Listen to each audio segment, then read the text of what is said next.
In 1981 San Francisco, Chris Gardner is a man struggling to survive, pinned down by a dream that seems to be fading. He spends his days hauling heavy bone density scanners through the city, facing constant rejection from doctors who simply don't need them. Every no is a blow to his spirit, but Chris keeps moving, his face a mask of determination despite the deep exhaustion. He walks past the daycare wall where happiness is misspelled. It's a painful reminder of the imperfect, difficult world his son inhabits. One afternoon, Chris sees a man parking a bright red convertible and asks, "What do you do? And how do you do it?" The answer is stockbroking. A spark is lit. Chris realizes that true success might finally be within his reach if he works hard. To prove his intelligence, he solves a Rubik's Cube during a short taxi ride, impressing a powerful stockbroker with his incredible focus. But life hits back hard. Chris is arrested for unpaid parking tickets, spending the night in a cold, dark jail cell.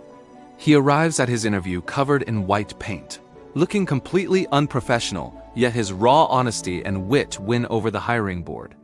The internship is unpaid, and soon, Chris and his son are evicted. They find themselves with nowhere to go and no hope. In their darkest hour, they sleep on a public restroom floor. Chris holds the door shut, weeping silently while protecting his son's sleep. They stand in long lines for homeless shelters every evening, clinging to each other as the busy world moves on around them. By night, Chris studies for his stockbroker exams under the dim light of a shelter window, refusing to let his circumstances win.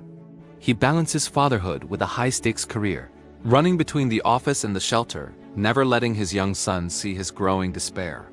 Finally, the day of the results arrives. Chris is called into the boardroom. The silence in the room is thick and heavy. "This part of my life," Chris thinks as they offer him the job, "this little part is finally called happiness. He has succeeded." He walks out into the crowded streets, overwhelmed with pure emotion, clapping his hands as the weight of the world finally lifts. In the golden glow of the sunset, Chris picks up his son. They walk together toward a brand new, bright future.